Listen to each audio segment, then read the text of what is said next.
Il progetto si chiama ABI Rugby, è stato studiato ed è gestito dai referenti di area tecnica del Comitato regionale Veneto della FIR in collaborazione con il team di promozione e partecipazione della federazione. Obiettivo: diffondere la pratica del gioco in atlete e atleti con disabilità intellettivo-relazionale, alzando contestualmente il livello culturale del movimento sul delicato versante dell'accoglienza, della parità e dell'inclusione sociale. A Mogliano Veneto, nel Trevigiano, dove si è disputata la tappa conclusiva, c'erano tutte le società di rugby venete che hanno aderito al progetto, ma il dato interessante è che anche altri club hanno aperto alle prime sperimentazioni di integrazione di ragazze e ragazzi con disabilità nelle rispettive categorie under di riferimento. Non è che sia difficile fare questo, c'è il timore da parte di qualche club di non avere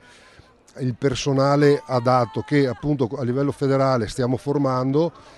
Abbiamo in questi 2 anni di esperienza molto attiva in Veneto, abbiamo adesso stilato un protocollo di lavoro che adesso condivideremo con tutto il nazionale.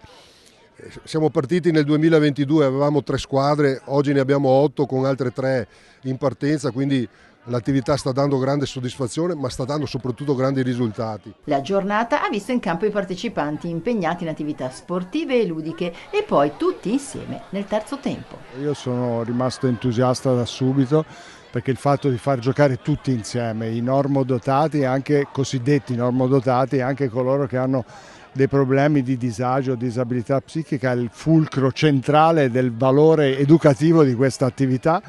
che permette a tutti,